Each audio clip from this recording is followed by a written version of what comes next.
네, 안녕하세요. 이용수입니다. 자, 이 시간에는 코스피 코스닥에 대한 이 국내 증시에 대해서 우리 한번 같이 생각을 해봤으면 좋겠습니다. 제가 뭐 알고 있는 건 많지는 않죠. 많지 않지만 기본적으로 우리가 많이 방송이든 어디서든 많이 얘기할 수 있는 내용을 가지고서 한번 제가 이제 말씀드리는 것을 가지고 같이 한번 생각을 해보시는 게 어떨까? 예, 그렇게 생각을 해봅니다. 말씀드려볼게요.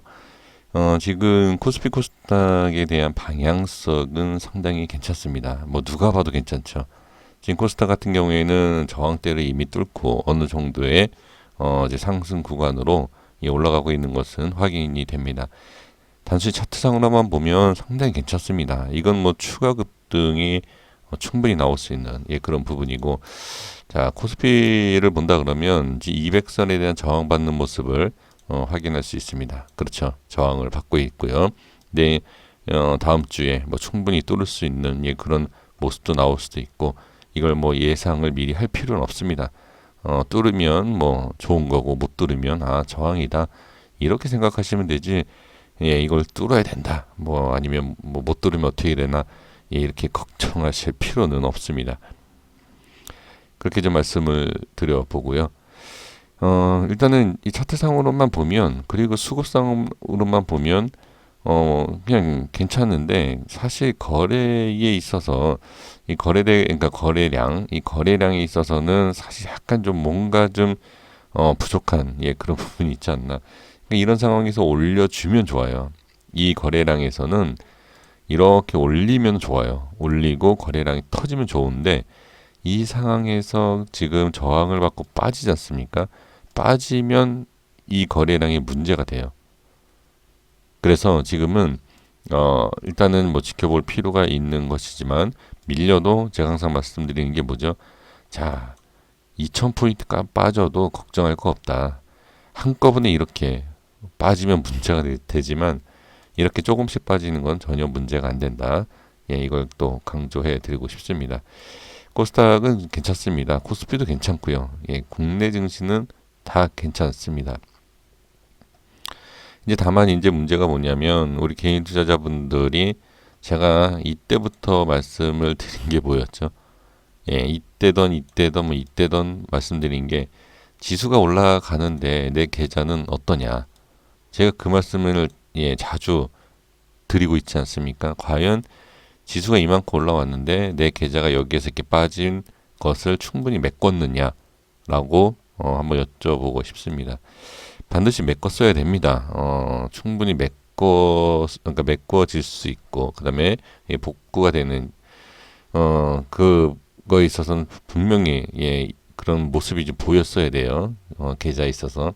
근데 계좌 상태가 별 이렇게 크게 도움이 되지 않는 상태, 이 상승하고 있는 이 국내 증시가 별로 도움이 안 됐다라고 한다면 문제가 될 수 있습니다. 그러니까 지금 지수가 지금 잘 올라가고 있는데, 여기에서 이제 우리가 이제 같이 한번 확인을 해보자라고 말씀드리는 게, 자 여기에서 한번 확인을 해 보도록 하겠습니다. 지금 코스피를 보면, 자 개인에 대해 개인 물량을 보십시오. 개인 물량은 엄청 빠지고 있는 것을 확인을 하고 할 수 있습니다. 글쎄 지금 그러면 누가 이렇게 올리느냐? 글쎄 뭐 외인이든 뭐 기관 쪽에서 매수가 들어오겠죠. 근데 제가 분명히 말씀드린 게 뭐였죠? 저는 될 수 있으면 비중을 싫더라도 안정적인 코스피 대형주를 좀 매매를 해보시는 게 어떠냐. 물론 그러니까 소액이나 좀 적은 금액은 급등이 나오는 그런 코스닥을 매매를 해보시는 거 좋지만, 될 수 있으면 비중을 실어서 하시는 매매, 코스피를 하시는 게 어떨까라고 말씀드린 게 이런 부분이었어요.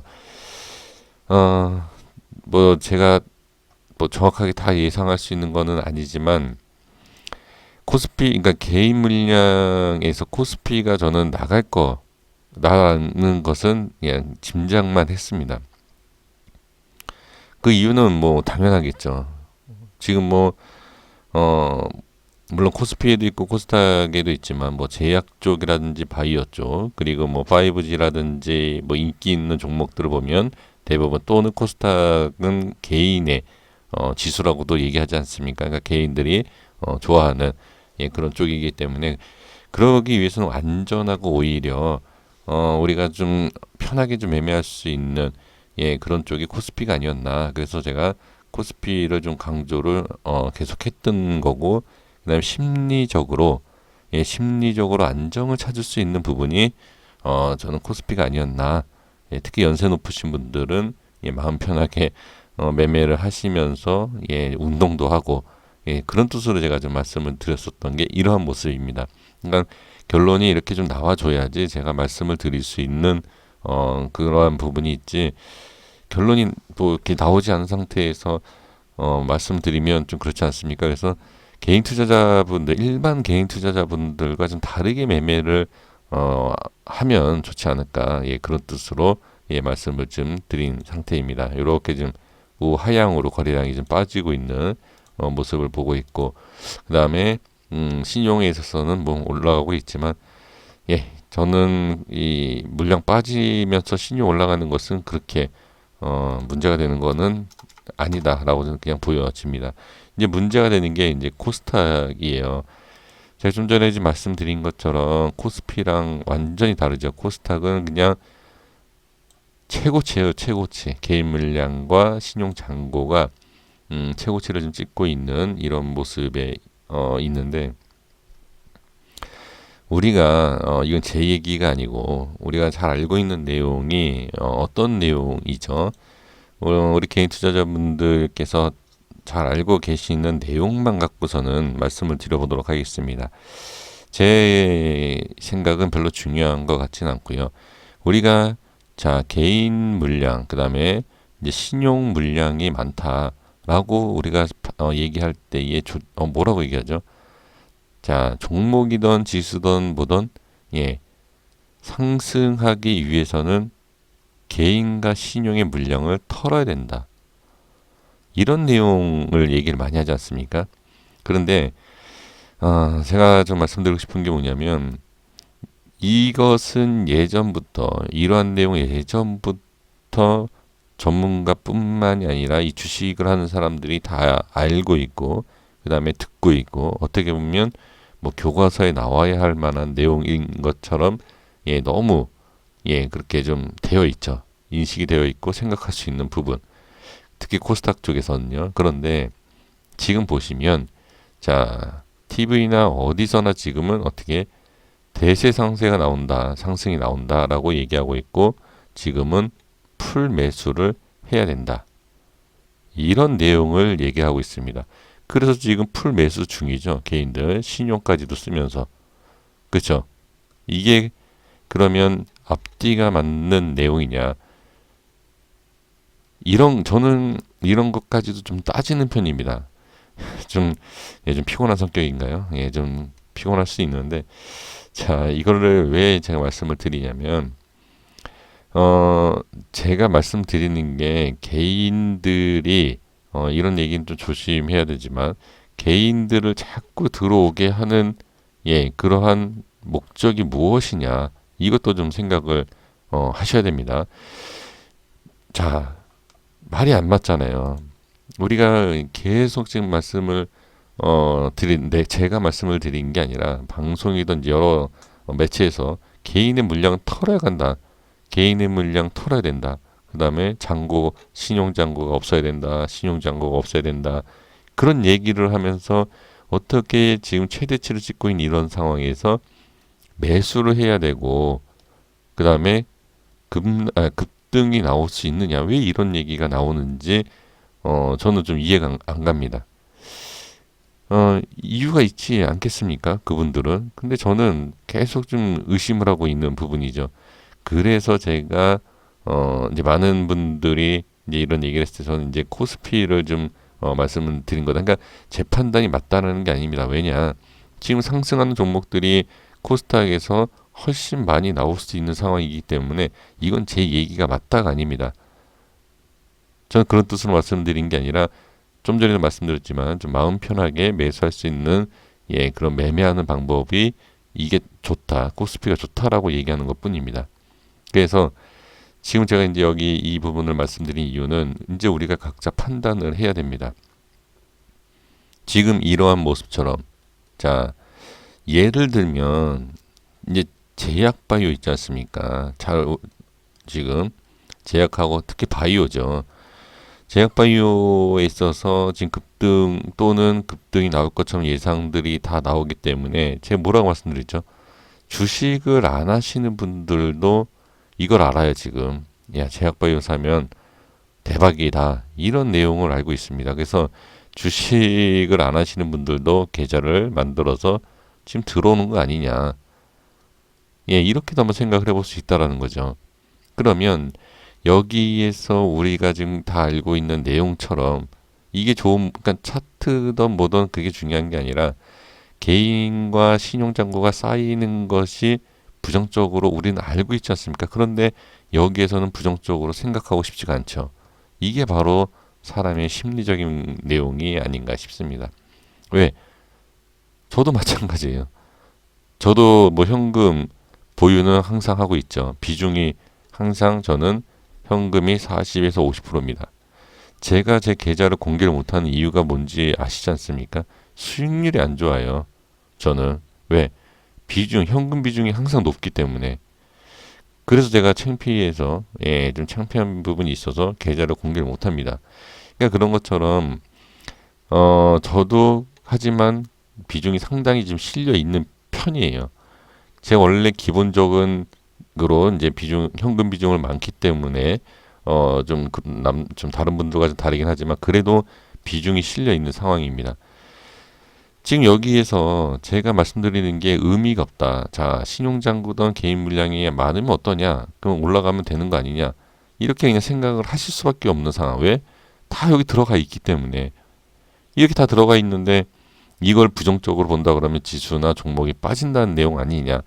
이렇게 되는 거예요. 그래서 저는 일단은 내 시각으로 보는 게 아니라, 그러니까 나는 여기에 다 갖고 있지만 내가 만약에 여기를 다 종목에 투자하지 않고 현금 확보가 지금 되어 있는 상태라 그러면 어떻게 보실 거냐라는 거죠. 아, 이거 좀 빠질 것 같은데 이걸 털어야 가는 거 아니야? 이렇게 생각 안 하시나요? 그러니까 저는, 자, 이거예요, 이거.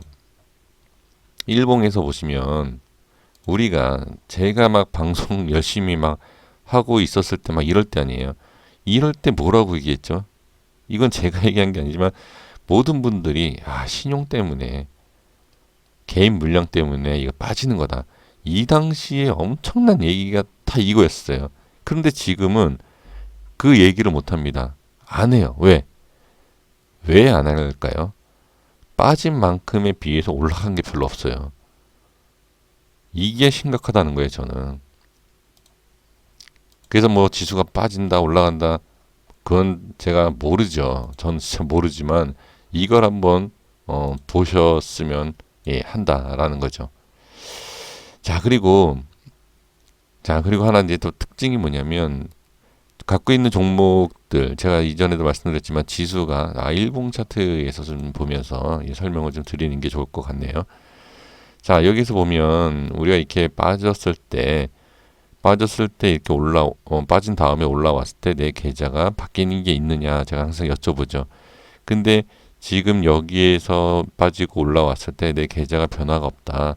예, 그게 문제가 되죠.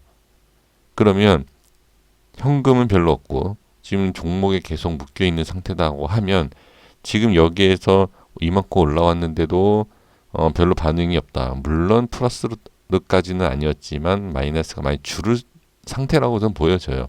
예, 제가 봐도 제 계좌를 봐도 플러스로 가지 못하도 마이너스는 줄이지 않았나. 전 그렇게 보여집니다. 그런데 이제 여기에서 만약에 지금 차트상으로 보면 괜찮지만 만약에 개인과 신용 때문에 뭐 빠진다라고 하면 또 이때 힘들었던 부분 어느 정도 만회했는데 또 힘들어질 수 있는 그런 부분도 있지 않나. 이런 것을 좀 조심해서 매매를 하셔야 되지 않을까 싶고요. 그 다음에 제가 말씀드리고 싶은 것은 지금 종목들이 보면 계속 상승 플러스 상승 플러스 상승 이런 식으로 나오는 종목들이 과연 얼마나 있느냐. 근데 지금 제가 보면 제가 요즘에 차트 보는 재미가 더 들렸어요. 너무 재밌어요. 요즘에 차트 분석하는 게. 그래서 제가 지금 1000개는 더 보는 것 같은데요. 네. 왜 더 보냐면 이전에는 제가 재무제표 안 좋은 것을 골라 빼서 제가 보는데 요즘에는 재무제표가 안 좋은 것까지 분석을 합니다. 차트를. 그래서 1000개 이상씩 보고 있는데 자리가 좋은 종목들이 상당히 많지만 올라가지 않고 또는 올라가더라도 다시 이렇게 빠지는 올라가고 빠지는 이러한 종목들이 상당히 많아요. 이게 무슨 얘기냐면 자 여기서 이제 중요한 게 자 연속성이 없어요. 상승하는 게. 그러면 결과적으로 뭐냐 단타 매매가 지금 많다라는 거. 이건 제 얘기가 아닙니다. 저도 스윙하면서 다 합니다. 하지만 스윙을 하지만 단타를 칠 수밖에 없는 그런 그림이 나오는 종목들이 있어요. 그래서 저도 이제 단타를 치는 거죠. 전업을 하다 보면 스윙은 기본이고 중장기로 가는 것도 기본입니다. 하지만 시장에 흘러가는 모습을 따라갈 수밖에 없어요. 왜냐? 우리가 금액만 투자하는 게 아닙니다. 시간이 중요해요. 시간이. 그래서 이 전업하시는 분들 같은 경우에는 스케일이라든지 뭐 초단기 단타를 많이 할 수밖에 없는 게 이거예요. 그래서 확실하게 묻어둘 것은 묻어두고 기다리지만 나머지 투자금은 단타를 칠 수밖에 없다라는 거죠. 그래서 제가 이제 말씀을 이제 이어서 또 드리고 싶은 게 뭐냐면 지수는 올라가는데 어떻게 종목이 올라갔다 내려갔다 올라갔다 내려갔다 이래요. 그럼 예를 들면 남북경협주 같은 경우에는 이 고점에서 많이 물리시지 않았습니까? 거기에서 지금 올라가다가 다시 더 빠지고 이런 패턴이 나와요. 이 더 힘들어진다라는 거죠. 그래서 이 상황에서 만약에 지수까지 밀린다 그러면 더 빠진다는 거죠. 그 남북경협주가 제가 뭐라고 말씀드렸죠? 반등은 분명히 나온다. 반등 나올 때 제가 말씀드린 게 현금화에 대한 부분 강조를 했죠. 그 현금화 했으면 밑에서 빠졌을 때 다시 잡는다든지 아니면 다른 업종을 잡는다든지 이런 식으로 대응을 해주셨으면 좋은데 이게 혹시라도 안 되신 분들은 정말로 더 어려운 상황이 나올 수밖에 없는 거죠. 지금 개인의 물량은 상당히 지금 늘고 있고 신용까지 늘고 있는데 여기에서 우리가 어떠한 묶여있는 업종 거기에만 계속 묶여 있으면 문제가 된다라는 거예요. 제가 이 부분에 있어서 제가 시간이 좀 많지 않아서 따로 제가 말씀을 좀 드리겠는데 이 업종에 대해서 개인 투자자분들이 많이 묶여 있는 이 업종들이 변동성이 없게 된다 그러면 정말 문제가 될 수 있다. 그래서 한번 시장에 대해서 전체적으로 한번 생각을 해볼 필요가 있는 그런 부분이 아닌가 싶습니다. 핵심적인 내용이 뭐 없을 수 있습니다. 제가 말씀드린 내용이. 하지만 지금 가장 핵심적인 내용을 뭐 말씀드려본다 하면 우리가 다 알고 있는 신용과 개인 물량이 좀 코스닥이 좀 많이 있다라는 것. 그리고 여기에서 대세 상승을 얘기하시는 분들이 또 많다라는 것. 그리고 무조건 상승이 나온다라고 얘기하는 분들이 많다라는 것. 그 부분에 있어서 어떻게 생각을 하시냐. 저는 그것을 말씀드리고 싶습니다. 또 제가 이렇게 말씀드리면 하락한다라가 아닙니다. 추가 상승이 나와도 내가 가지고 있는 종목이 이 지수에 따라서 상승이 나올 수 있느냐. 그것을 말씀도 같이 드려보는 거니까 잘 판단을 하셔서 매매하시는데 조금이라도 좀 도움이 되셨으면 좋겠습니다. 그래서 이건 잘 보셔야 돼요. 계속 이것을 매일매일 확인을 해 보시는 것도 저는 좋지 않을까 싶습니다. 여기까지 하겠습니다. 다음 영상에서 인사드리겠습니다. 감사합니다.